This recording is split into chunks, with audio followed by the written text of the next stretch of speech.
Bienvenue aux causeries au coin du feu. Emmanuel Bélanger en direct de Québec, encore une fois avec vous. Alors aujourd'hui, j'ai un invité qui va venir nous parler du corps et de l'âme, de l'esprit, hein, comme dit l'adage, mens sana in corpore sano, un esprit sain dans un corps sain, notamment du lien que le corps a avec notre vie intérieure, notre vie spirituelle, mais aussi le corps en soi, comment en prendre soin. Alors, j'ai Hugo Reich ici avec moi. Hugo est un éducateur sportif à Bordeaux. Et il est aussi un athlète de haut niveau. Moi, je l'appelle un jongleur de fonte. Il va nous expliquer un peu c'est quoi sa spécialité. Il vient d'ailleurs de battre un record dans cette même discipline. Alors, Hugo, salut, comment ça va? Mais ça va très bien. Et toi? Oui, ça va bien, merci. Alors là, on te retrouve. Absolument. Dans la salle où j'ai l'habitude d'encadrer quelques séances dans la semaine. Alors, Hugo, explique-nous un peu qu'est-ce que tu fais, c'est quoi la fonte avec laquelle tu jongles le plus et un peu qui tu es pour nos auditeurs. Alors, donc, si je puis me permettre, je vais juste poser un ou deux petits bémols par rapport à ce que tu as dit. Ce qui est vrai dans l'absolu, mais bon, par souci d'humilité, hein, je voudrais juste très, très légèrement recadrer les choses. d'un- d'un- le statut de sportif de haut niveau en France, bon, il est normé. Moi, je fais un sport de niche qui aujourd'hui n'est absolument pas reconnu par l'État. Techniquement, si tu veux, je ne suis pas un athlète de haut niveau. C'est vrai. Voilà, je préfère le dire aujourd'hui. Je ne suis pas quelqu'un qui a fait les JO ou autre, tu vois. Hmm. Et effectivement, le record, en l'occurrence, je l'ai créé, quoi, parce que cette épreuve-là n'avait jamais été faite en France pour l'instant, sur un mouvement assez délicat, sur la durée qui était impartie. Donc c'est un peu une première, mais c'est un sport de pionnier quelque part, donc il y a beaucoup de premières. C'est normal. On aime ça, nous, tout comme tu sais, on aime les pionniers ici au Québec. Oui, oui, c'est vrai, c'est vrai, forcément. Ouais. Donc la kettlebell, c'est ça. Donc c'est vrai une image vaut mille mots, mais là, je pense que c'est d'autant plus vrai parce que, au final, le fait de la montrer, j'imagine que tout le monde en a déjà vu une dans une salle de sport ou sur une publicité ou sur Internet. Donc voilà, il faut savoir que effectivement, c'est un sport qui s'est développé en Russie il n'y a pas si longtemps que ça. Ça a vraiment été codifié durant l'ère soviétique, on va dire, en prenant très large autour des années 50, c'est monté en puissance. Et, euh, et on en a aujourd'hui des émanations dans le monde entier et c'est un sport qui grandit. Il y a plusieurs versions de ce sport aujourd'hui. La version traditionnelle avec deux kettlebells sur 10 minutes qui Alors, regroupe une... ce sport étant la kettlebell en général ou selon les mouvements? Parce que moi, je sais que, hein, peut-être juste pour recadrer un peu tout ce que tu as dit, donc Hugo, c'est ça, il fait des compétitions de kettlebell dans un mouvement spécifique, hein, qui est le snatch. Désolé, on n'a pas encore il y a une traduction française. Nous, on aime bien au Québec là, que tout soit en français. Donc, le snatch, Oui, c'est quoi? alors c'est très peu usité, mais tu pourrais dire l'arracher. Ah, tu vois, en plus, ça en arrache. Alors, l'arracher à la kettlebell. Alors, explique-nous peut-être un peu c'est quoi. Et quand tu parles là, tu disais deux kettlebells, 10 minutes. Peut-être juste un peu nous donner une présentation un peu plus large. Tu as des compétitions sur 10 minutes et tu as des compétitions avec une seule kettlebell en format marathon sur une demi-heure ou sur une heure. A priori, il y a quatre grands mouvements. Je peux même me reculer si tu veux te faire une petite démonstration très rapide. Donc tu as, si je fais ça, là, là. Il y a le mouvement, ça c'est le jeté. Il y a ce mouvement-là, hop, Ça, c'est l'épaulé jeté. Et après, hop, il y a l'arraché.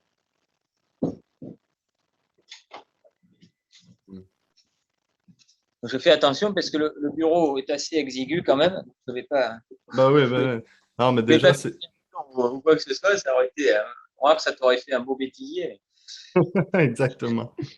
Donc, il y a l'arraché, ce dernier mouvement que j'ai montré, donc sur 30 minutes ou 60 minutes en fonction des charges qu'on utilise. Généralement, moi, en compétition, c'est 1 heure à 24 kilos. 1h24 kilos à alternance droite-gauche, donc toujours Alter- une main. alternance, après, oui, c'est toujours une main, évidemment, mais alternance libre.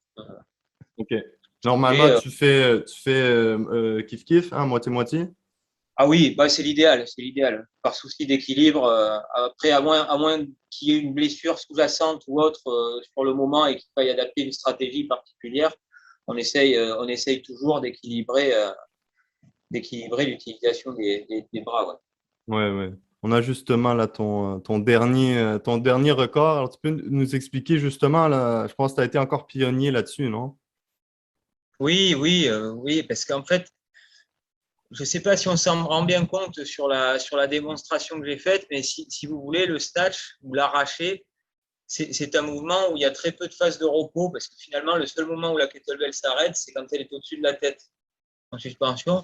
Donc, ça le rend très difficile sur de très longues durées, ce mouvement, parce il y a finalement très peu de phases de repos ou de relâchement complet. Donc effectivement, j'avais commencé par faire 1 heure à 24 kilos en compétition, ce qui était déjà pas mal et pas si courant que ça. Et il y a quelque chose qui m'a plu. Et effectivement, tu emploies le terme de pionnier. Et il y avait peut-être ça qui m'a attiré et j'ai eu envie de me tester là-dessus. D'autant que après, il y a des profils, hein, il y a des types de personnalités différentes. Et c'est vrai que j'ai toujours adoré les efforts d'endurance. Hmm.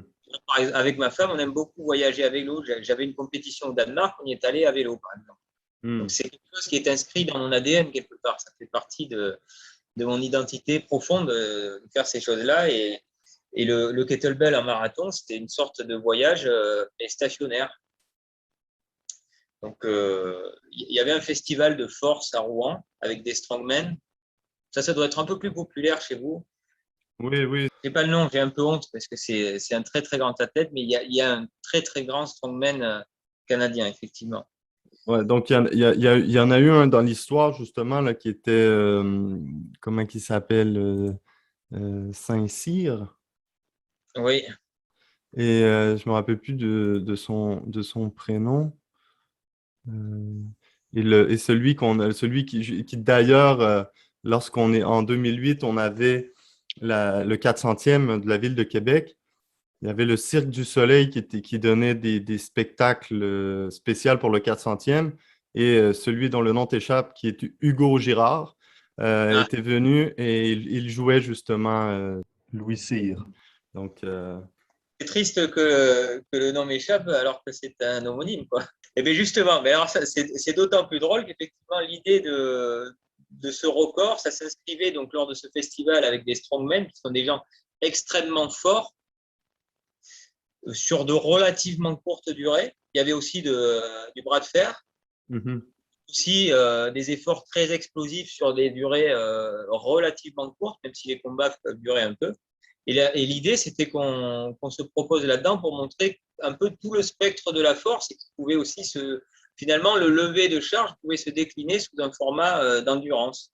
Ça donnait vraiment une espèce enfin, un caractère assez complet à l'événement. C'était ça qui était à souligner. Et c'était ça qui a fait l'occasion quoi, de présenter ça et de présenter ce sport sous sa forme pas la plus extrême, parce que j'ai presque envie de te dire que les efforts sur 10 minutes sont encore plus durs, mais donner une idée de tout ce qu'on peut faire avec cet outil-là, Hmm. lever très lourd, lever très longtemps, enfin, c'est infini. Ouais, c'est impressionnant. Moi, je me rappelle, je t'ai suivi un peu en direct, là. Bon, je ne vais pas te mentir en disant que j'étais là, les yeux rivés sur mon téléphone pendant 2 heures. Mais justement, je regardais, là, à un moment, il a commencé aussi à pleuvoir et tout. Et là, vers la fin, où je l'avais revu par la suite, et on voyait justement ces hommes forts, là, ces colosses qui étaient là et qui venaient te féliciter, non? Et tu voyais que il y avait aussi un respect, hein. C'est une autre discipline, c'est une autre façon, mais ils reconnaissaient l'effort. J'ai été vraiment très touché par ça parce que effectivement, c'est des gens enfin, qui font des choses qui me paraissent totalement sortir du cadre du réel, voire du cadre naturel originel, si tu veux. Et pourtant, ils étaient ébahis presque devant ce que je faisais. Bon, j'exagère un peu dans les termes, mais ils étaient quand même, oui, très respectueux et T'es très bienveillants. impressionné. Ouais. Mm. Donc, c'était un bel échange à ce Alors là, niveau-là. alors sur 2 heures, tu as fait 1656, c'est ça? Qu'on voyait Exactement. là sur le certificat. Et, bon, alors toi, comme tu l'as dit là, ou comme je l'ai dit plus tôt, hein, tu es un éducateur sportif. Donc pour nous, ça, tu es un entraîneur, hein, ce qu'on appelle un entraîneur en condition physique. Je sais que tu touches à beaucoup de choses. Moi, pour les auditeurs, hein, peut-être qu'ils peuvent se dire, mais pourquoi est-ce qu'on fait cette causerie-là? Qu'est-ce qui nous lie? Hein, Ouais, c'est c'est sûr. on s'est connus grâce à Instagram, hein, grâce aux réseaux sociaux, je crois notamment à cause de la page sur les apophthegmes des Pères du désert et compagnie que j'ai lancé là, dans le temps du carême. Et après, moi, j'ai regardé un peu ce que tu faisais, comme ça. Hein, de fil en aiguille, je pense qu'il y a eu un certain respect mutuel, ou en tout cas, Moi, je vais te dire très clairement parce que le scénario, je l'ai un peu en tête, le déroulé de l'histoire. Enfin, en tout cas, en ce qui me concerne de mon côté, je suis quand même, je suis vraiment très candide sur les réseaux sociaux et je m'en sers vraiment pour ce qu'ils sont, c'est-à-dire pour rencontrer des gens et rencontrer des gens qui me ressemblent un peu, quoi. Ça peut paraître bête, hein, dit comme ça, mais c'est vraiment naïvement ce que je cherche beaucoup à faire sur les réseaux sociaux. Et bon, je ne sais plus par quel biais, mais effectivement, je suis tombé sur ton profil. Et il y avait beaucoup de cases. C'était assez drôle d'ailleurs. Je ne pensais pas que ça existait sur cette planète. Mais il y avait beaucoup de cases qui correspondaient. C'est-à-dire, bah, tu t'entraînes avec la masse, ce que j'aime bien aussi. Donc, tu as une certaine bienveillance et un certain regard vis-à-vis de tous ces sports et même vis-à-vis du sport en général. Je vois derrière que tu lis beaucoup Bois ou Chesterton, donc bon, forcément, moi, ça me parle aussi. Et pour couronner le tout, tu as l'air d'avoir une grande affinité avec la tradition d'Orient, ce qui est clairement mon cas aussi. Même si, euh, même si, même si Léon Blois parlait les appeler les schismatiques plutôt que des appeler les orthodoxes, mais j'ai toujours eu cet immense respect et cette immense hmm. bienveillance sur tout le monde, allez, je vais dire le monde byzantin, si tu veux, pour Ouais, résumer. le monde oriental, hein, en fait. D'ailleurs, là, j'ai préparé là, 2, 3 trucs et tu sais on s'en va aussi un peu vers là. On peut parler. Je sais pas, peut-être que moi, j'aimerais t'entendre. En tout cas, je suis content là, de ce que tu racontes. Tu vois, ton côté justement là, du récit. Ça, moi, j'étais très impressionné. D'ailleurs, je montrais souvent les vidéos parce que moi, justement, je fais un peu tous les sports, notamment je joue au basket étant plus jeune. J'ai toujours été assez sportif et sport de combat. Maintenant, c'est plus ce que je fais. Je fais de la corde, je m'entraîne seul ou parce que, puisque j'ai été séminariste, missionnaire. D'ailleurs, c'est pourquoi l'Orient, hein, parce que j'ai été pendant 7 ans au Moyen-Orient. C'est ce qui m'a fait connaître la spiritualité orientale, le monde orthodoxe, le monde musulman, le monde juif. Ça a ouvert beaucoup d'horizons. Et aussi, au point de vue, disons, de la forme et de l'entraînement, j'ai dû un peu faire avec les moyens du bord, comme on dit, non? Alors, autant commencer à courir, la corde, dans la corde, c'est très bon. Tu n'as pas besoin tu mets ça dans tes valises et ça. Et après, tu vois des trucs, exemple, cette année, pourquoi la masse? Parce que j'ai vu ça passer, je crois, sur YouTube, quelque chose comme ça. Ah, je suis bon, tu vois, tu as une masse, je vais investir, je vais m'acheter une masse pour le temps que ça durera pendant que j'étais à Rome. Et après, bon, tu la donnes à n'importe qui, tu la donnes à des gars de la construction, ils vont être contents, ils vont pouvoir l'utiliser parce que ce n'était pas justement les masses spéciales comme celles que tu utilises, hein, qui sont des masses qui remontent ces entraînements je crois, des combattants indiens et tout ça, avec des masses qui utilisaient comme des grosses roches, hein, qui sont les masses un peu primitives, quoi. Aujourd'hui, bon, comme ta kettlebell, tu nous as montré, il y a ces masses rondes qui sont un peu plus, disons, ergonomiques, hein, pour pouvoir faire les mouvements et aussi pas pour pas se faire mal. Mais donc c'est ça, ça a été un peu ma façon de m'entraîner. Après aussi, je suis retourné, j'ai fait un peu d'arts martiaux plus jeune, je suis retourné. Alors maintenant, c'est ce que je fais, hein. Et d'ailleurs, depuis là, que je suis à Québec, je me suis acheté deux kettlebells et là, je me suis lancé là, un peu dans l'apprentissage de tous ces mouvements, hein, parce que comme toi, tu dis, il y a hein, la jetée, la levée, l'arraché, mais il y a d'autres mouvements aussi, il y a des mouvements un petit peu plus, exemple, ce qu'ils appellent le swing, hein, qui est un petit peu plus continu. Et il y a plein de trucs qu'on peut faire, hein, tu le sais mieux que moi. Et donc, pour l'instant que j'ai un peu de stabilité, je peux me permettre de me promener avec un peu plus de fonte.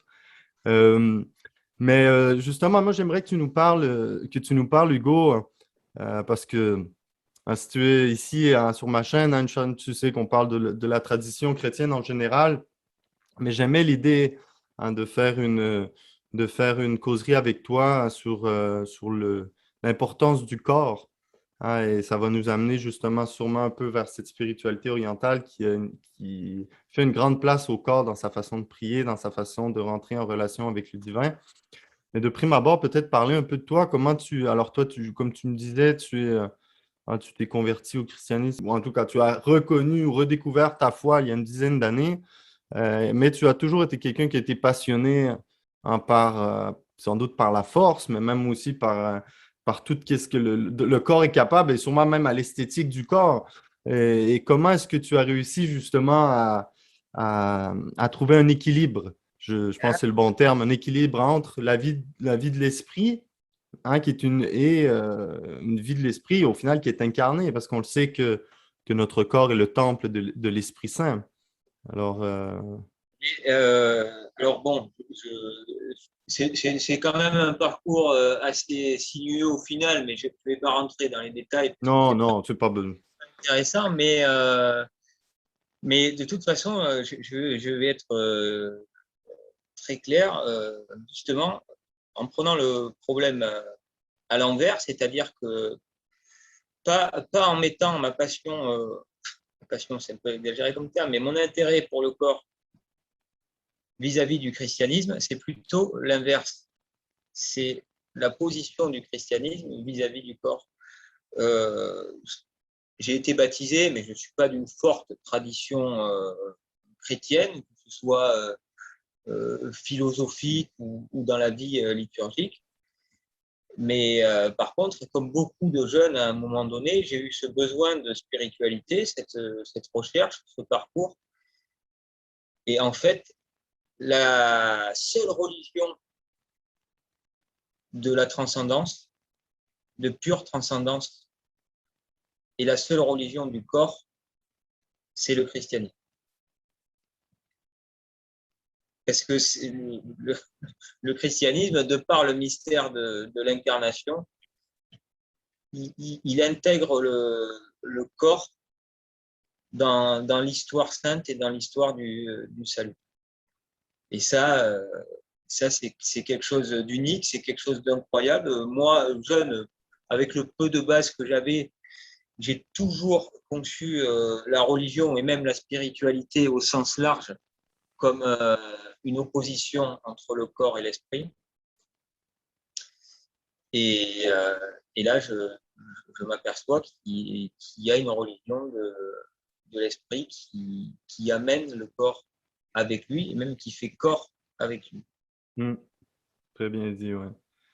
Et d'ailleurs, comme tu disais, c'est ça, hein, c'est souvent l'opposition, parce que, bon, il y a eu certaines dérives, hein, on le sait, notamment quand il y avait, une spiritualité un peu plus entachée là, de néoplatonisme, hein, dont le corps est l'ennemi, Et d'ailleurs, c'est ce qu'on dans les Actes des Apôtres, hein, quand Saint Paul va à l'Aréopage à Athènes, c'est ce qui fait un peu rire les philosophes qui sont là, parce qu'ils parlent de la résurrection des corps, et eux, ils sont là, justement, le corps, c'est ce dont on veut se défaire. Et, euh, et justement, c'est ça, hein, comme tu disais, c'est la religion de l'incarnation, c'est la religion de la résurrection, hein, qui n'est pas une réincarnation, qui n'est pas seulement une ascension de l'âme, hein, c'est un spirituel, hein, parce que justement, après la résurrection, après que le corps ressuscite, il y a l'ascension, et là, c'est le corps de Jésus, hein, Jésus, corps et âme, hein, qui est élevé vers le Père. Et après, il y a toute une continuité, même jusqu'à l'Assomption qu'on fêtait tout récemment. Et là, C'est ce que je dis, on est parfaitement dans le sujet et on voit que finalement, toute la grandeur et tous nos phares en tant que pauvres chrétiens, on conçoit leur montée aux cieux, corps et âme. hmm, On va dire les plus grandes réussites sont ceux qui sont partis corps et âme, notre Seigneur et la bienheureuse Vierge Marie. exactement. Et aussi, je crois que c'est important, hein, parce que des fois, on utilise ce langage, hein, parce que de toute façon, on est obligé de parler un peu par analogie. On parle de corps et d'âme, et même Saint Paul parle de l'esprit, hein, même dans le schéma Israël, hein, tu écouteras le Seigneur ton Dieu de tout ton corps, de toute ton âme, de tout ton esprit et de toutes tes forces. Et là, vraiment, tu sais, on voit comment au final, c'est cette inclusion, cette intégralité de l'homme dont on veut parler. Alors aujourd'hui, par exemple, on dit je suis un corps, hein. C'est pas j'ai pas un corps, je suis un corps. Mais au final, ce qui est important ce qui est important de voir là-dedans, et je ne sais pas si ça a été un peu le fin mot de ta réflexion, hein, mais c'est de trouver dans le fond une façon d'accorder l'entièreté en fait de notre réalité. Hein, parce que on est appelé à vivre complètement, non seulement pour le royaume des cieux, mais de toute façon, le royaume des cieux, ça va être un corps qui sera transformé, mais ça va être un corps qui sera là. Alors, le credo dit, je crois, la résurrection des corps, mais c'est aussi vivre dans notre réalité aujourd'hui. Et, Mais tu sais, alors peut-être que malheureusement, j'ai pas ma bibliothèque avec moi là, j'ai que des livres de sport, mais j'espère que je ne dis pas de bêtises, mais je ne pense pas, mais j'ai un souvenir assez net de mon catéchisme du Concile de Trente, notamment donc, qui traite de la résurrection quand on évoque les articles du Credo et qui fait part de cette intuition de Saint Augustin, notamment sur le corps glorieux ressuscité. Et il y a une réflexion qui peut paraître tellement prosaïque, mais qui est là, qui m'a fait à demi sourire, parce que j'étais dans ma période justement à plus à viser esthétique du corps, où il parle de quelque chose de celui qui a de la chair superflue, ne l'aura plus, etc.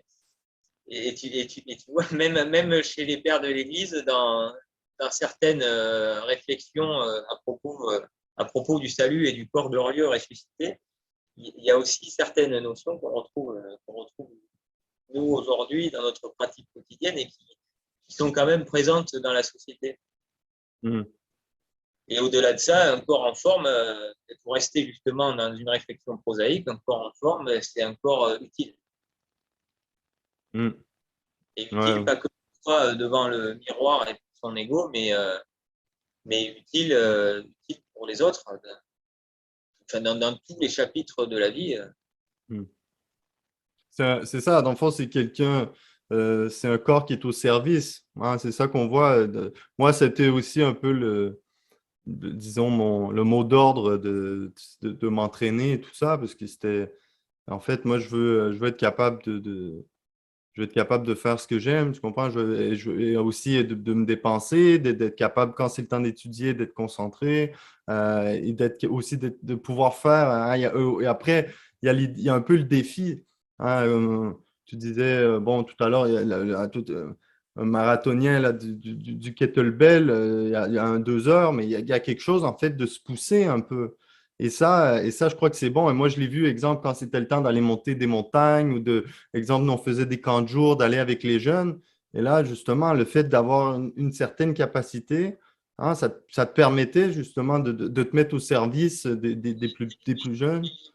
Cette notion de dépassement que tu évoques, c'est pareil, hein, l'analogie de Saint-Paul avec l'athlète qui s'entraîne pour gagner la coupe.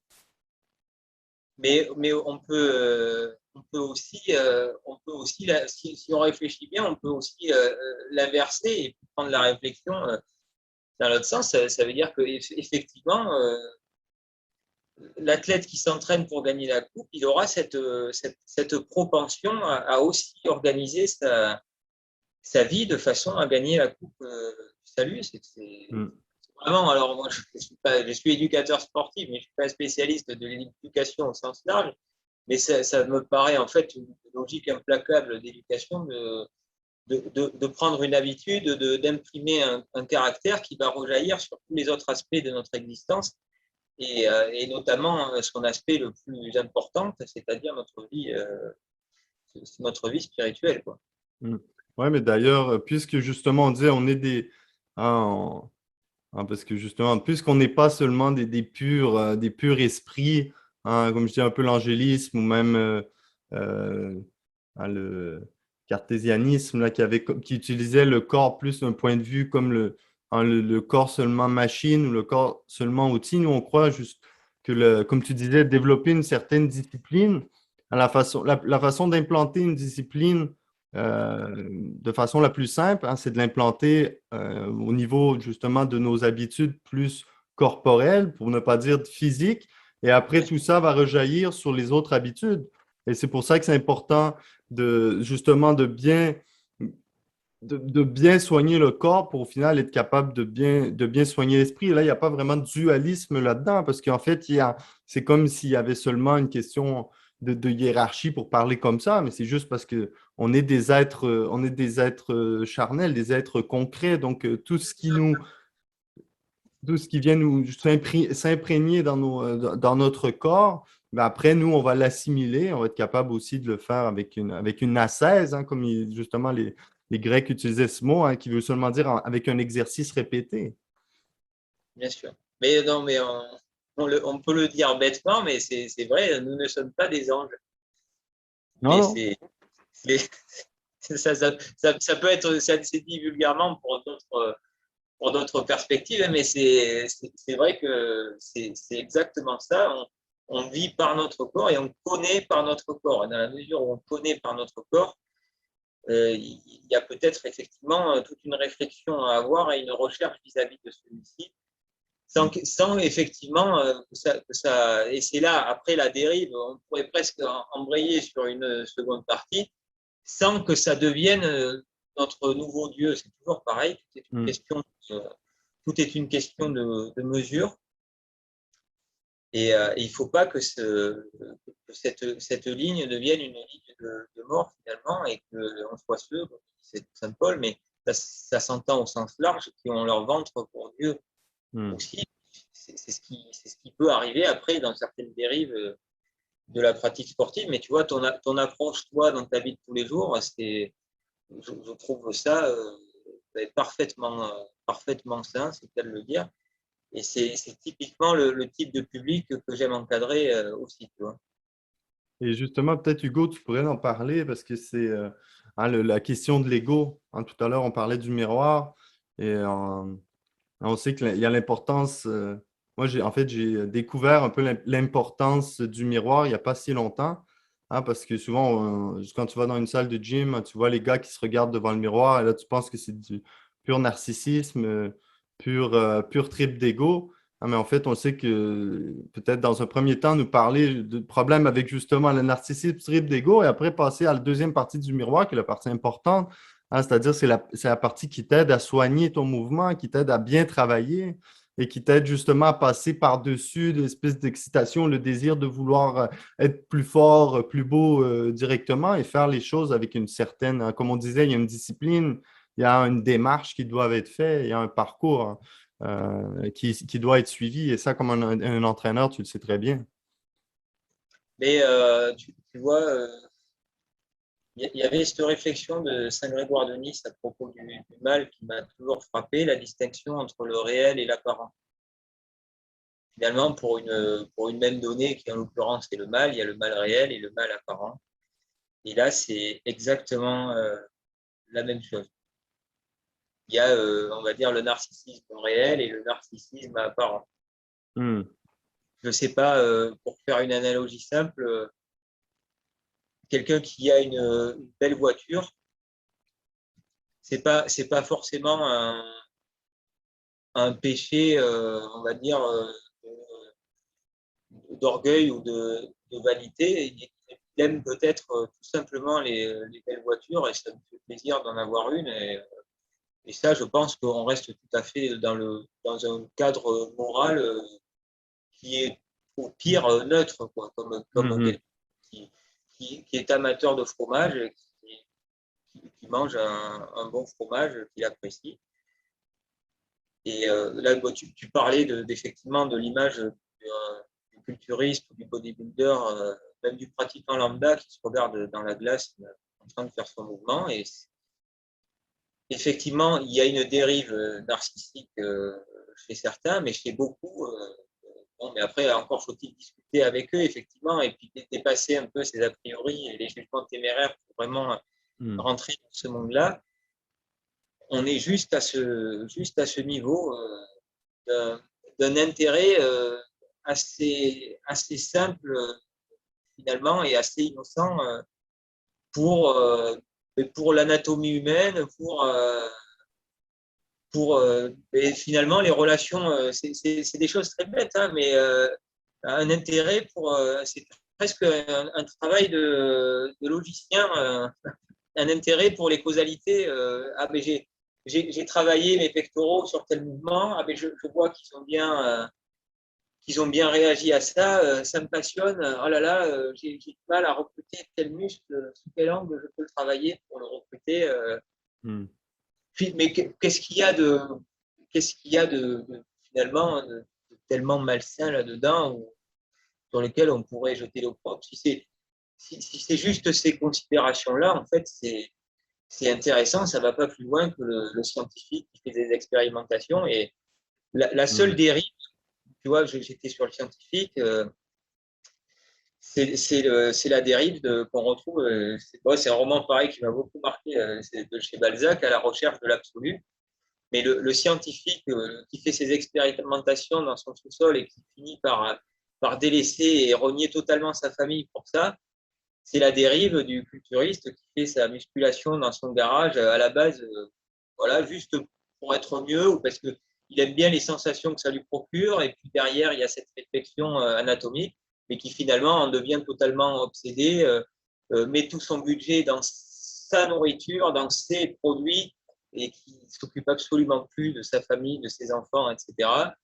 Mais c'est exactement la même dérive qu'on retrouve chez notre père de famille, dont le nom m'échappe, du roman de Balzac, qui commence par ses petites expériences et qui en devient totalement obsédé et qui, Hmm. basiquement, comme toute source de péché, tombe dans l'idolâtrie de quelque chose. Donc, c'est le même problème qu'on a en fait avec Hmm.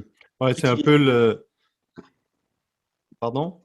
C'est les mêmes problèmes qu'on a avec l'utilisation de notre chair en général. Beaucoup de choses qui sont utiles et qui sont déviées par notre caractère idolâtrie, qu'on hérite un peu du péché originel finalement. Mais Mais c'est peut-être que l'écueil en ce qui concerne l'entraînement, justement, et peut-être cette instrumentalisation du corps, et là, tu es plus tant qui tu es que qui tu parais, et surtout quand tu commences à paraître une montagne ou tu sais, quelqu'un de ciselé au couteau, hein, des fois, c'est peut-être aussi sans le vouloir, mais bon, on est quand même ce qu'on fait.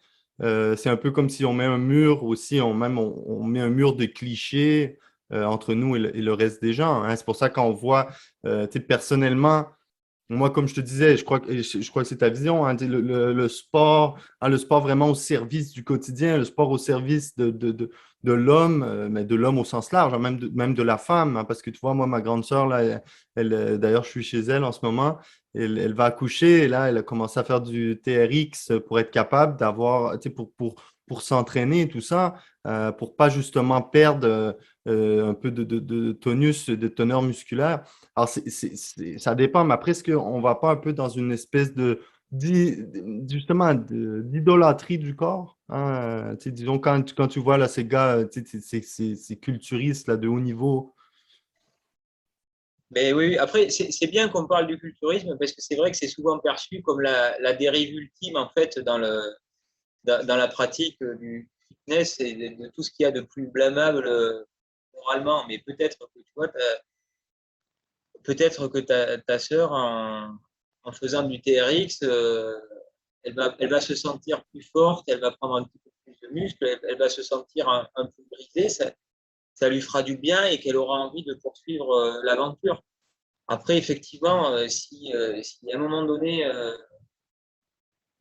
elle se regarde en permanence dans le miroir et qu'il n'y a plus que ça qui compte,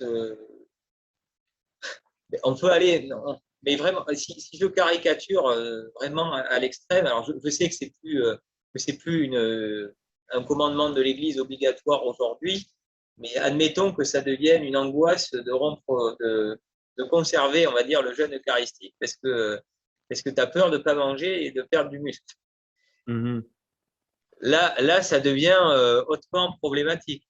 Mais mhm, entre ça et, juste une pratique et un intérêt mesuré, il y a quand même, mais il y a un monde et puis il y a des kilomètres à parcourir. C'est pour ça que c'est difficile de trop catégoriser les choses. Et puis de toute façon, tu le sais bien, c'est un principe moral de base.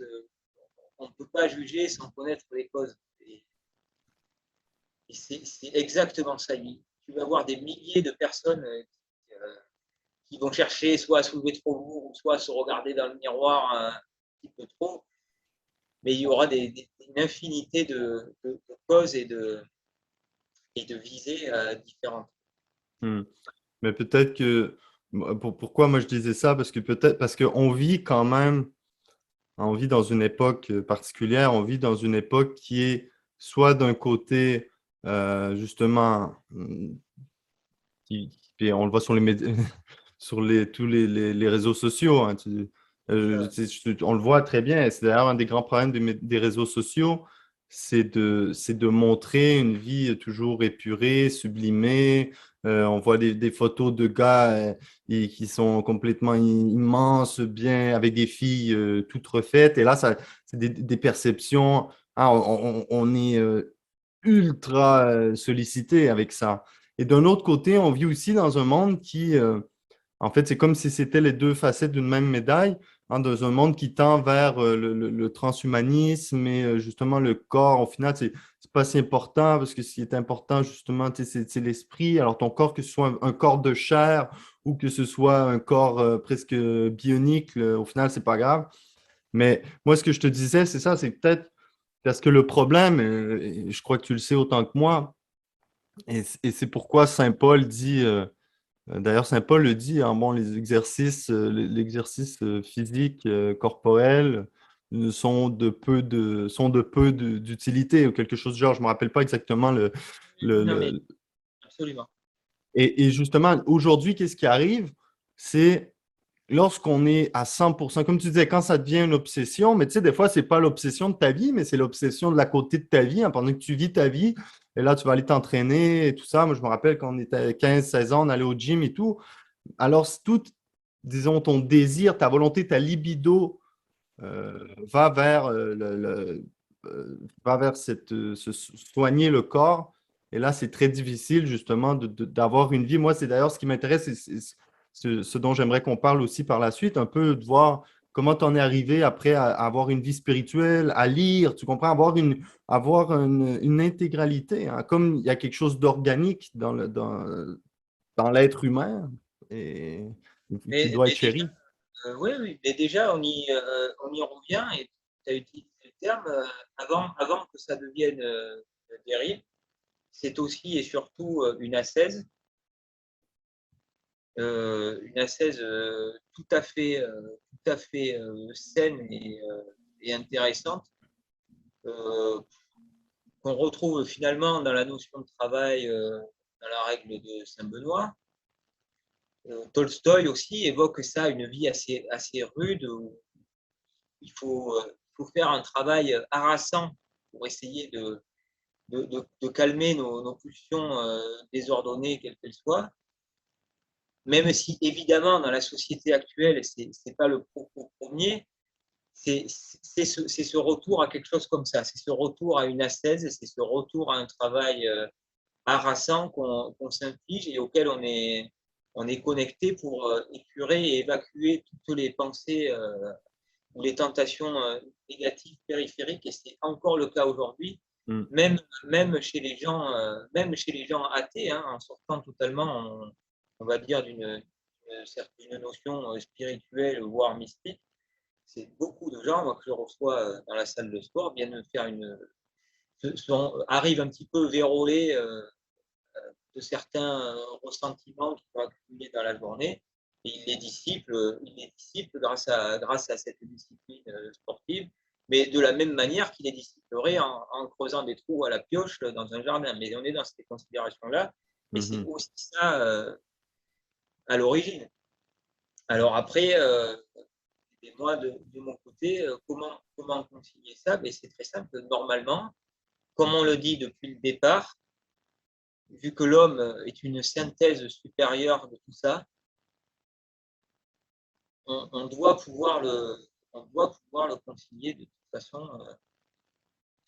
Vu que par principe, ce n'est pas antinomique, la conciliation doit se faire. Et d'ailleurs, sinon, après, je ne veux pas dire ça comme ça parce que ça pourrait paraître comme un jugement de valeur et ça serait me mettre moi sur un piédestal, mais sinon on est juste une bête. Mais personne ne fait ça dans le milieu du sport. Les gens s'intéressent à minima à l'anatomie. Mais si on s'intéresse à l'anatomie, on s'intéresse au vivant, et etc. etc.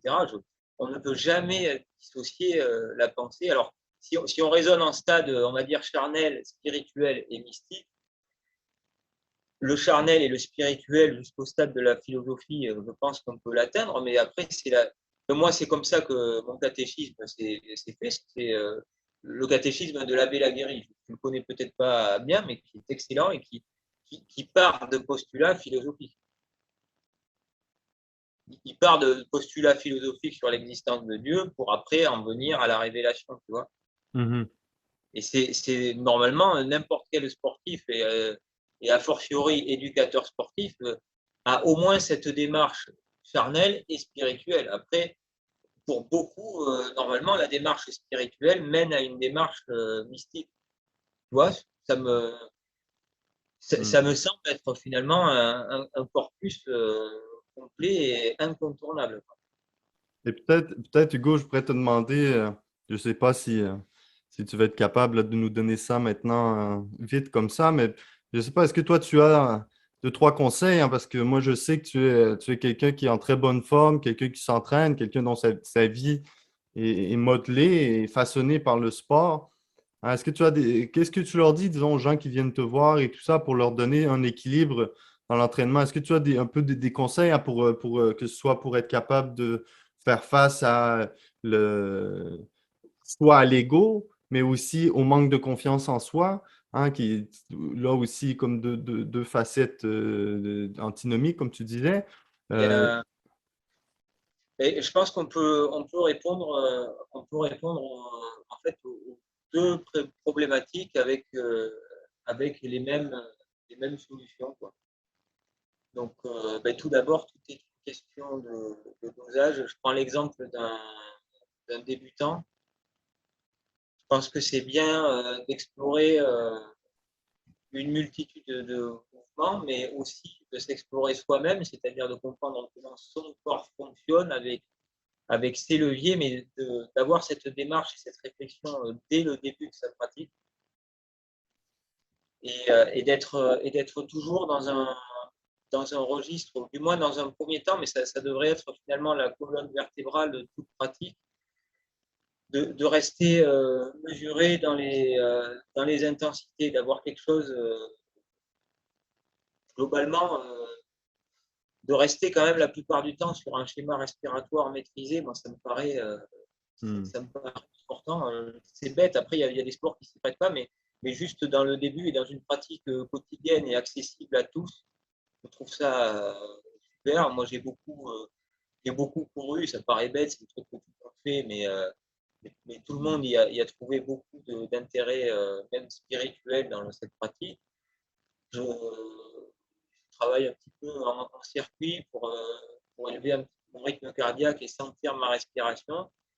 Et tu vois, on retombe, ça existe moins en Occident, mais la prière du cœur, c'est aussi des paramètres qui rentrent en compte, la respiration. Ben oui.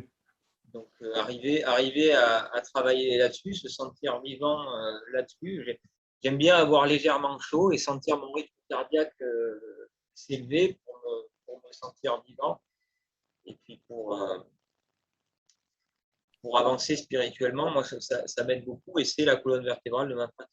Le kettlebell sport est éminemment basé sur la respiration, tu vois, notamment. Hmm. Alors justement, je veux qu'on en arrive là.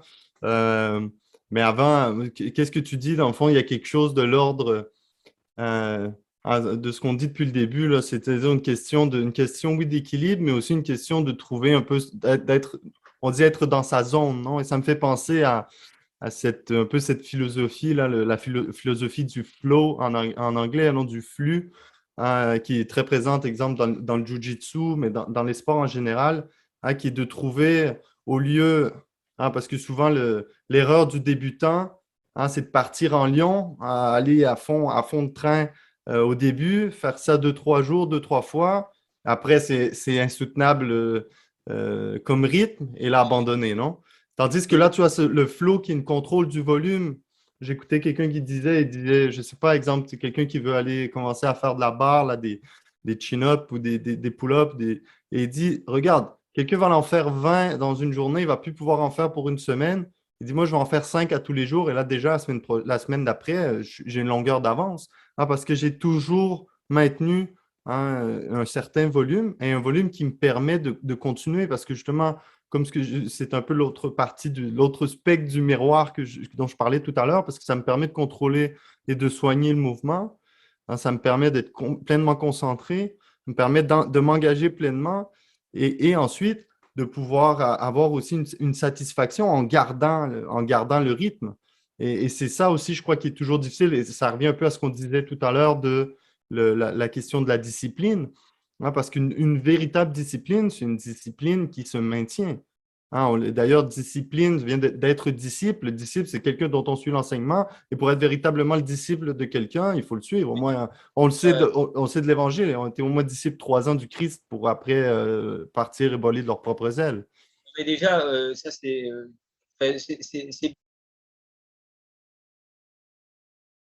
Je t'entends plus là, j'avais du mal à répondre à ta question concrètement sur les conseils à donner, mais tu as bien indiqué le mot d'ordre.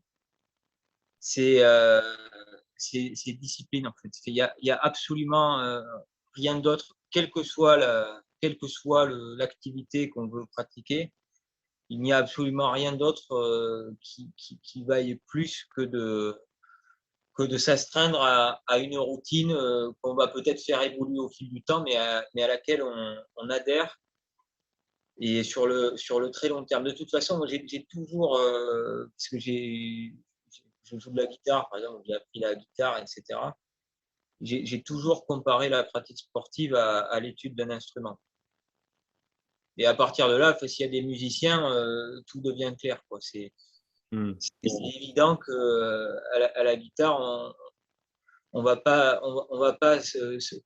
s'arracher les doigts la première semaine de pratique à faire toutes les gammes pendant 12 heures toute la journée et espérer des résultats. Ce qui fait qu'on a un bon niveau, c'est de progresser, de travailler jour après jour. Et puis la musique, c'est exactement ça. La musique, on ne peut pas jouer 2 jours, arrêter 3 semaines, reprendre. c'est un peu tous les jours en respectant ses capacités de récupération et d'assimilation, mais physique Mm. et intellectuelle, comme apprendre un morceau. Parfois, il y a des techniques, il faut laisser le temps de digérer aussi, mais la pratique sportive, c'est exactement la même chose. D'ailleurs, si tu veux, je te donne un autre exemple qui va peut-être aller toucher un autre public. Là. Moi, quand j'apprenais, moi j'ai appris l'arabe. Hein, j'ai appris l'arabe parlé libanais, égyptien, mais j'ai appris aussi l'arabe classique. Donc, lire, prier, vraiment lire même la Bible en arabe, lire le Coran, tout ça. Parce que là où j'étais, on allait dans tu sais, j'étais en Égypte, au Liban, j'étais aussi en Israël et les prix en arabe. Hein, je veux dire, le bréviaire même latin, il est en arabe, et la Bible et tout ça. Et il y avait un de mes profs d'arabe au début, il disait, au début, en fait, je crois que c'était au début de ma formation, mais c'était à la fin d'une période intensive. Il a dit, l'important, c'est de toujours continuer à lire, de continuer à parler. Il a dit, parce qu'apprendre une langue, et notamment l'arabe, c'est comme, là, il y a deux versions. Hein. Il y a la version non censurée, il dit, c'est comme un parfum, ou version que lui aimait bien, c'est comme un whisky. Hein. C'est comme si tu prenais un verre de whisky, tu le laissais là, sur le bord de ta table. Et avec le temps, il va s'évaporer. Tu comprends? Alors, faut que tu t'en occupes, c'est-à-dire, il faut que tu le fermes, il faut que tu le nourrisses. Hein. C'est ça, parler, c'est ça, apprendre aussi des langues. Tu vas jamais apprendre une langue, justement, si tu te forces pas à le parler, si chaque jour, tu lis pas un peu et tout ça. Donc, tu sais, c'est ça qui est beau, comme on disait au début, c'est qu'au final, l'activité sportive, va te donner une habitude, une discipline qui va pouvoir s'appliquer dans tous les autres domaines, tous les autres aspects de la vie, autant au niveau professionnel qu'au niveau personnel. Et puis, un dernier aspect à noter, parce que là, tout me revient au fur et à mesure. Ça peut paraître contradictoire, mais ça n'est pas du tout. Euh, la discipline soit autant que faire se peut, même si la discipline prime, et c'est important, parce elle est peut-être la prime de ce que je vais énoncer maintenant, c'est tout simplement le plaisir, voire l'amusement. Hmm. C'est quelque chose qui a tout. Tu parlais de l'ego, des réseaux sociaux et du règne de l'apparence, mais c'est effectivement c'est quelque chose qui est totalement disparu des radars. C'est juste prendre du plaisir à pratiquer une activité. C'est aussi simple que ça. Et pour le resituer dans l'évolution spirituelle, Saint François de Sales, alors il ne parle pas du sport spécialement dans l'introduction à la vie dévote, mais il parle du jeu et de l'importance finalement du jeu dans la vie dévote, hein, dans cette idée qu'il faut savoir aussi de temps en temps détendre la corde de l'arc Hmm. pour qu'elle reste vivace et qu'elle perdure dans le temps pour pas perdre en dureté. Là, c'est aussi à ça que ça sert. Ça sert de catalyseur dans un sens, mais ça sert de soupape indispensable dans l'autre. Et Hmm. il faut garder ces deux aspects en tête. Ouais, et c'est justement, c'est bon que tu dis, ça semble être contradictoire, mais ce ne l'est pas parce que dans les faits, hein, quelqu'un qui est discipliné, c'est quelqu'un qui est au final véritablement libre de faire ce qu'il veut faire. Hein, parce que c'est pas quelqu'un qui se laisse porter par sa petite passion du moment ou par l'affect qui vient l'attaquer, là, que ce soit quel affect que ce soit. Mais justement, tu sais, il y a et après qu'on est libre, ben, c'est là qu'on a véritablement du plaisir. Et c'est pour ça qu'au début, là, on parle, surtout quand on parle de débutants, hein, que ce soit les langues, le sport, la musique, mais au final, ce qui fait continuer nécessairement, hein, c'est le plaisir, c'est la satisfaction de l'accomplissement, et là, c'est continuer, hein, c'est le jeu, même Mais Saint Thomas, il parle du jeu comme étant une image un peu là, de la vie de Dieu, dans le sens où il y a les choses qu'on fait en vue d'une fin qui est un moyen vers d'autres fins, mais il y a des choses qu'on fait qui sont des fins en soi. Et le jeu, exemple, quand tu joues, le jeu est une fin en soi. C'est C'est comme magnifique. marcher pour aller à l'épicerie ou à l'école, c'est une fin en vue de quelque chose. Mais prendre une marche ou aller se promener, c'est une fin en soi. Et ça, c'est très important parce que ça nous montre la différence. Parce qu'on fait toujours des choses en vue d'une fin, mais là, ça nous apprend aussi que quand il y a certaines choses qui sont des moyens en vue d'autres fins, mais pour des fins aussi qui sont en soi. Et le fait, exemple, de la conversation, tu vois, le fait qu'on soit là ici en ce moment, c'est une fin en soi, parce Ah, qu'on est ici pour. c'est extraordinaire, ouais. Ouais, C'est extraordinaire et c'est vraiment ça. Et de toute façon, on sait que les moments de bonheur sur Terre qu'on vit dans nos existences sont effectivement les moments qui ressemblent à Dieu et qui forment une fin en soi. Oui, effectivement, c'est magnifique et on retrouve, et là tu vois, tu me parlais de l'état de flow dans le sport, et c'est effectivement quand plus rien d'autre ne compte et que seul ce moment devient une fin en soi. mm. Mais Et, pour atteindre ça, il faut la discipline. La discipline sous-jacente, c'est juste ça. On ne peut pas faire un solo de guitare sur un morceau de free jazz et faire quelque chose d'extraordinaire si on n'a pas travaillé avec beaucoup d'ardeur quelques années auparavant. mm. Et c'est exactement la même chose. Mais ça rejoint toujours le fait qu'effectivement, même si on est des êtres incarnés, on essaie de faire toujours triompher la raison sur nos passions et d'être gouverné par celle-ci. Mm. Mais bon, tu Ouais. vois, comme le sport n'est pas dissocié de la vie spirituelle, c'est exactement les mêmes mécanismes, mais ça en fait pleinement partie. Hein. Et bah ouais, et là justement, j'aimerais qu'on en parle un peu parce que je sais que tu en as déjà parlé là exemple de la prière du cœur, hein, avec la primauté de la respiration, hein, quelque chose euh, qui vient de la spiritualité orientale et quelque chose qui fait participer. On sait que les orientaux font beaucoup plus participer le corps que nous à leur façon de prier, hein, que ce soit simplement par leur signe de croix, hein, qui appelle la métanie, hein, qui renvoie à la métanoïa, le fait de convertir, de se convertir, hein, ce retour vers Dieu. Et la métanie longue est une métanie où que on est appelé à vraiment se coucher par terre et se lever en faisant le signe de croix. Et là, ça rappelle notre humilité, hein, que tu es poussière et que tu retourneras à la poussière et que Dieu est en haut de toi et à lui, tu dois la louange et la gloire. Et là, le corps rentre, hein, dans ce dynamisme justement oratoire, hein, de prière.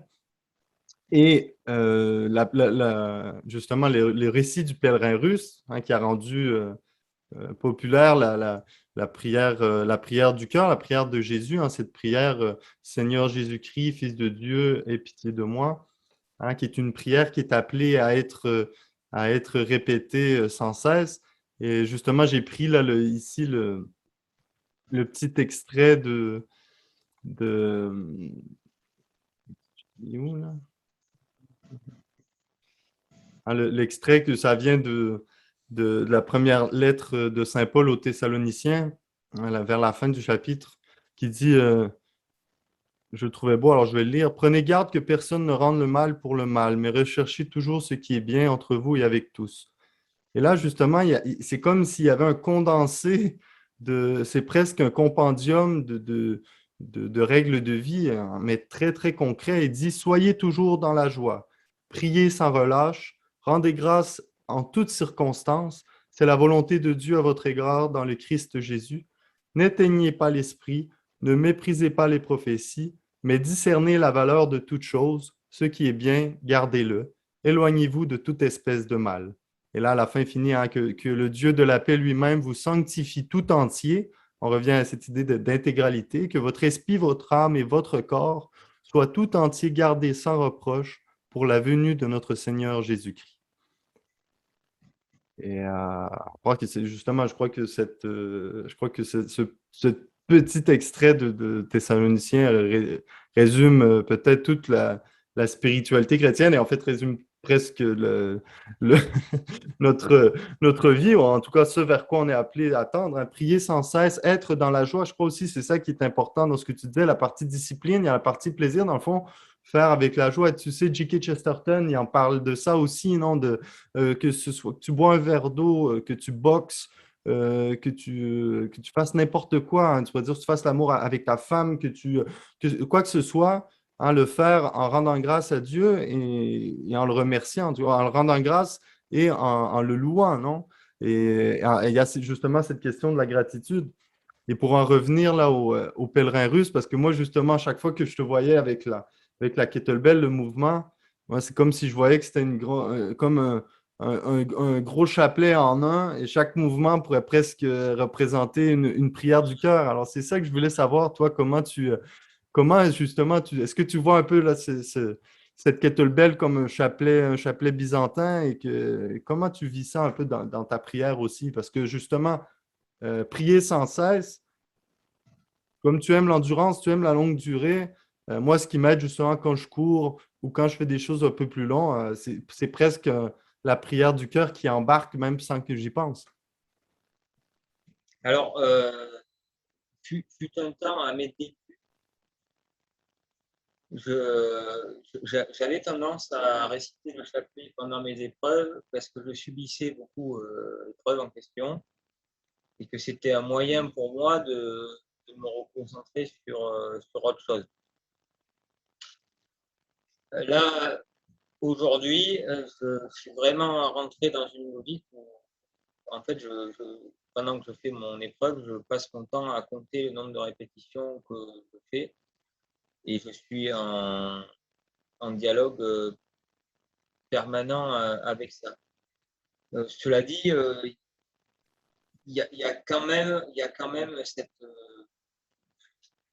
Parce que la prière du cœur, souvent quand on la décrit comme ça, on a l'impression que c'est une prière un peu en vain, qu'on récite machinalement. Et quand on le raconte comme ça, on dit, ah, mais Mhm. et alors que non, en fait, c'est une espèce d'hyper concentration en permanence, mais c'est très difficile à décrire parce que c'est une hyper concentration, mais qui n'en est pas une en même temps. Enfin, et c'est un peu pareil quand je compte mes répétitions. Donc là, finalement, le pont qui peut être fait, c'est que je pense très sincèrement qu'il y a cette espèce, je vais employer le mot, il y a cette espèce de transe que moi, malheureusement, je n'ai pas, si tu veux, le niveau mystique de pèlerin russe, par exemple, mais je suis persuadé que c'est exactement ça, finalement, l'apothéose de la prière du cœur ou de la récitation du chapelet. Donc, je ne récite pas ni la prière du cœur ni le chapelet aujourd'hui quand je fais mon épreuve, mais cet état d'hyperconcentration, mais en même temps de liberté absolue, je suis persuadé que c'est ce que mon corps peut me permettre de faire dans la prière ou dans l'oraison même plus large. Et je suis sûr que Sainte Thérèse de Lisieux, Sainte Thérèse d'Avila, c'était ça. C'était quelque chose comme ça. Mhm. D'ailleurs, Voilà. Mais je oui. suis vraiment, moi, je suis troisième division de la prière et de l'oraison. Donc, Ah, t'es je bien, t'es déjà t'es assez avancé, hein. Et justement, merci. tu parlais de Sainte Thérèse d'Avila. Je crois que c'est ce qui vient là, peut-être ici faire la charnière entre le corps, l'esprit, hein, dans cette prière qui est magnifique, hein. Je répète, la prière de Jésus, une prière toute simple. Comme tu disais, c'est comme si c'était vain. Oui et non, dans le sens où, bon, c'est vrai que ça peut sembler vain parce que ça peut sembler simplement un prétexte. Non, mais Là, je vais c'est comme essayer peut-être justement de la présenter pour qu'on comprenne un peu mieux sa valeur et sa force, hein. Le pèlerin russe, hein, vient vraiment et d'ailleurs, il y a Jean-Claude Larcher, hein, qui est ce non, mais théologien orthodoxe français, les gens, disait. Hein? j'en ai beaucoup des Jean-Claude Larcher à la maison. Ah oui. Ouais, d'ailleurs, Ouais, il y a un très bel écrit sur la théologie du corps, mais aussi, bon, on pourra en reparler peut-être une autre fois. Mais Jean-Claude Larcher, justement, disait, il ne faut pas croire que la prière du cœur, comme est présentée dans le pèlerin russe, est un truc candide ou comme ça, un peu naïf.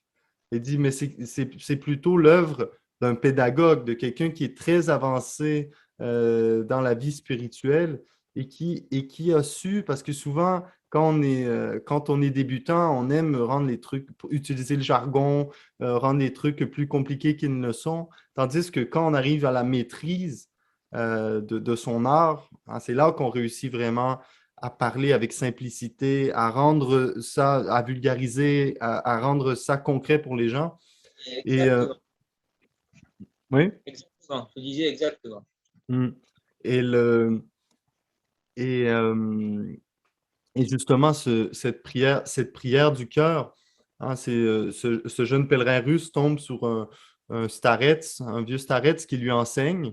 Et après, il réussit, il met la main sur une philocalie et on le suit hein, dans un récit, hein, dans des récits hein, qui sont très simples. C'est vrai qu'ils sont naïfs d'une certaine façon, mais ce qui est beau là-dedans, c'est quelque chose qui nous invite, nous, à l'assimiler, le faire nôtre. Exemple, moi, je prie la prière du cœur tous les jours le matin en priant l'office là, des laudes depuis 7-8 ans. Et comme je te disais, c'est aussi quelque chose, il y a un automatisme dans le sens, chaque fois que j'ai un stress, exemple, là, j'étais à l'aéroport avec la COVID, pas COVID et tout ça, rendu très compliqué voyager maintenant. Et là, nécessairement, il y a la prière du cœur qui embarque. Alors là, pourquoi c'est pas un prétexte, hein, parce que on est des êtres qui respirent, hein, des êtres de souffle. Hein, le souffle a été insufflé en Adam et Ève, et même Dieu était ce souffle qui passait sur les eaux. Et la prière du cœur, on peut la diviser soit en 4 temps ou soit en 2 temps. Mais la première partie, ça, en respirant, Seigneur Jésus-Christ, fils de David ou fils de Dieu, aie pitié de moi en expulsant pécheur. Hein. L'expulser pécheur est très utile aussi hein, parce qu'il y a une certaine assimilation au rejet de cette condition pécheur et à recevoir la miséricorde de Dieu, à recevoir Dieu qui vient à notre rencontre. Et pourquoi ça s'appelle la prière de Jésus? Parce qu'elle peut être aussi simple que répéter Jésus. Hein, tu peux juste répéter le nom de Jésus, hein, parce qu'on dit que devant tout genou fléchira sur ciel, sur la terre, aux enfers, devant le nom de Jésus-Christ. Et c'est comme tu disais en renvoyant à Sainte Thérèse d'Avila, c'est une prière qui a tellement de bienfaits, mais surtout qui nous aide à nous concentrer et à éloigner tous les fantômes, les fantasmes quand on se met à prier, hein, parce que nécessairement, là, on dit, OK, je vais me mettre à prier, mais là, c'est la manne du diable, hein, il va arriver, il va vouloir il y a quelque chose de purement psychosomatique, mais après, il y a aussi d'autres dynamismes qui nous dépassent. Et là, toutes les choses que j'ai pensées, que j'aurais jamais pensé de ma journée arrivent, ce que je dois faire, ce que je ne dois pas faire et tout ça. Et la prière, et se concentrer sur les mots de cette prière avec la respiration, amène un état de véritable repos. Là, tu parlais de l'apothéose. Moi, je n'ai jamais vécu ça non plus. Et de toute façon, il faut toujours faire attention à ces genres de consolation dans la vie spirituelle. Et Sainte Thérèse et tous en parlent parce que sinon, ça peut juste être comme le petit bonbon, la satisfaction qu'on cherche plutôt que d'être avec l'époux.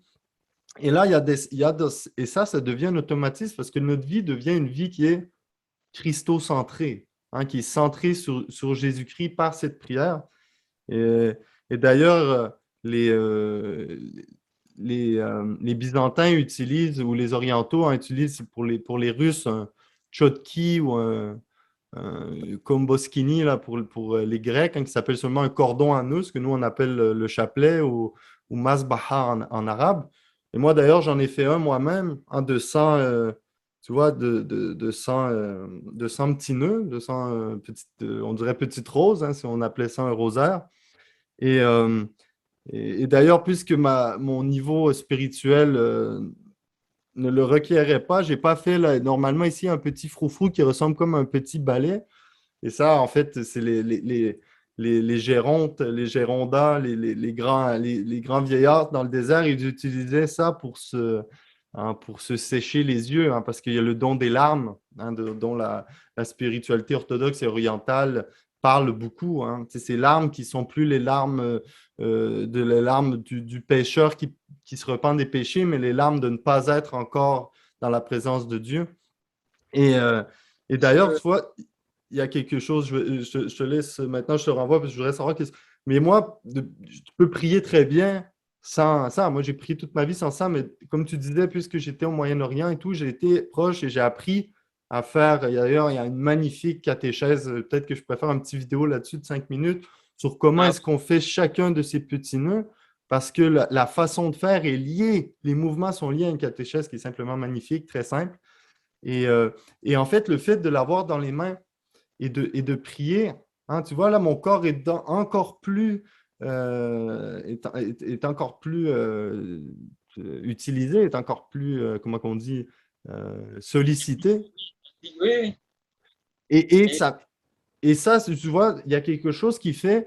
Et après, ça aussi, c'est un témoin. Parce que moi, même quand je me promène dans le bus, je me promène dans le métro, ou que ce soit ça, ou que ce soit le chapelet, c'est bien, c'est ça, parce que, en fait, puisque, comme tu dis, on connaît par nos sens, hein, les gens vont voir, ah tiens, tu vois, ce jeune homme-là, il prit le chapelet, ou il prit un truc bizarre qui semble à un chapelet.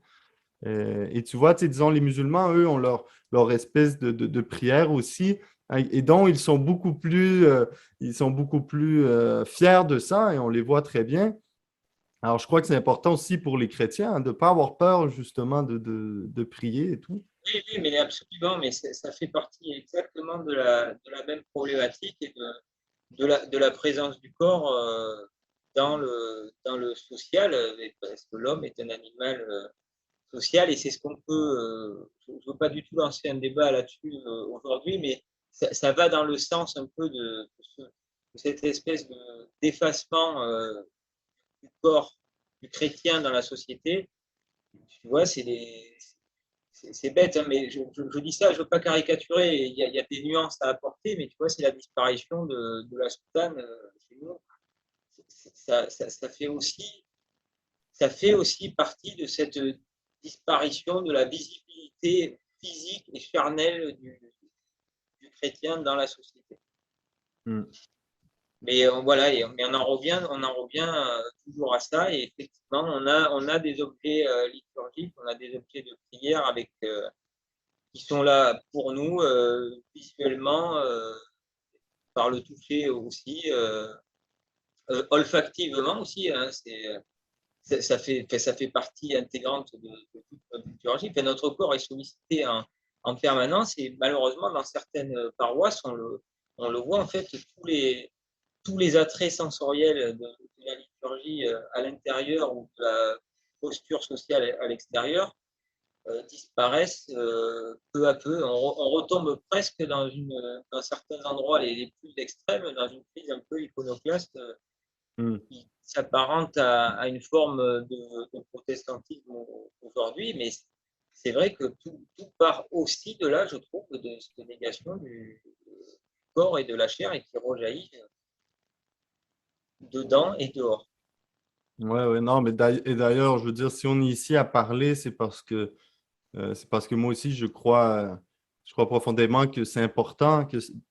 Bon, après, bon, ça aura la portée que ça l'aura, mais au moins de permettre, hein, des endroits, même si c'est au niveau virtuel, où il y a une certaine parole qui est prise, une parole qui est apportée aussi, une parole qui est donnée, tu sais, de tous ces enjeux-là. Comme là, aujourd'hui, on voulait parler un peu plus du corps, de l'importance du corps dans la spiritualité chrétienne, mais l'importance du corps et de la discipline dans une saine ascèse de vie, dans une saine habitude de vie, dans un mode de vie sain. Et, et c'est ce qui nous ramène un peu justement à la question de ne pas avoir peur justement de témoigner, hein, de témoigner de notre foi, de témoigner, parce que notre foi est, comme on disait, une foi dans la mort, dans la résurrection, dans l'incarnation. Et, et d'ailleurs, notre corps, il y a une beauté aussi dans le corps, dans le sens que la religion chrétienne est une religion aussi des reliques, hein, le fait de pouvoir toucher ce qui a C'est touché le saint ou de toucher, ou les icônes, hein, les icônes chez les orientaux. Regarde ici, il y a quelques icônes, de voir, hein, et de voir parce que l'icône est aussi un enseignement. Hein, comme les grandes cathédrales gothiques et romanes en France, notamment, hein, étaient pleines de ces catéchèses pour les sens, hein, les catéchèses visuelles, parce que justement, il allait chercher le peuple. Si le peuple ne savait pas lire, chacun pouvait trouver en fait une catéchèse, quelqu'un trouvait une parole. Dans le fond, c'est ça l'idée aussi d'une certaine. Il ne faut pas avoir peur de cette gloire, de cette magnificence, parce que rien n'est trop grand, rien n'est trop beau pour Dieu. Hein. Et c'est important parce que ce qui est beau hein, est bon, hein, parce qu'après, trop grand, bon, on peut en reparler, mais exemple, cette année, on fêtait la 200e, je crois, de la mort de Napoléon. Bon, Napoléon aussi a fait de grandes choses, et bon, peut-être pas toujours pour la gloire de Dieu. En fait, je ne sais pas quand il l'a fait pour la gloire de Dieu. Lisez tous L'âme de Napoléon de Léon Bloy. Il a tout dit sur Napoléon et c'est magnifique. Ouais, Je pense que ce que nous, catholiques, on pourrait synthétiser sur Napoléon, Bloy l'a dit à sa façon, mais d'une manière mais extraordinaire. Et du coup, je me sens incapable de dire le moindre mot sur Napoléon, puisque Bloy a a tout tout dit. dit. Il avait tellement de justesse et de beauté que j'ai juste à la fermer, quoi. Bon, ben, tu vois, je pense que Hugo, là, on s'en vient vers la fin de notre causerie. Déjà, ça a duré. En tout cas, j'étais très content.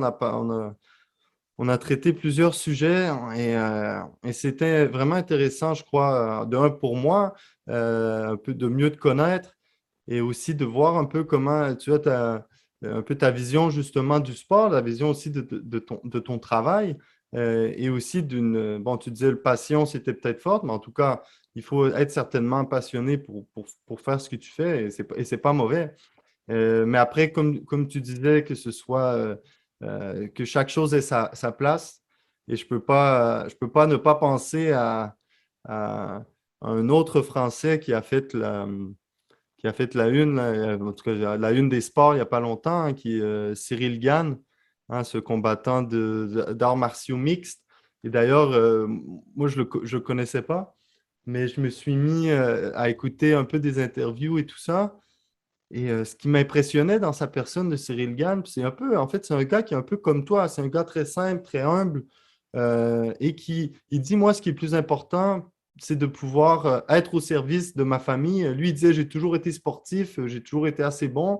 Là, ça me permettait de. Lui, en fait, c'est ce qu'il disait. Il dit, mon but, c'est pas l'obsession de la plupart des gars de rentrer dans tout le show business et de tout ce qui tourne autour, mais c'est si le MMA, la UFC me permet de pourvoir à ma famille, me permet de faire ce que j'aime aujourd'hui, tant mieux. Et si demain c'est autre chose, tant mieux aussi. Tu vois, il y avait une certaine simplicité dans sa façon de voir ça, qui, moi, est venu me chercher parce que ça sort un peu. Parce que je suis sûr que ce gars-là, il s'entraîne et toi, je sais que tu es, je ne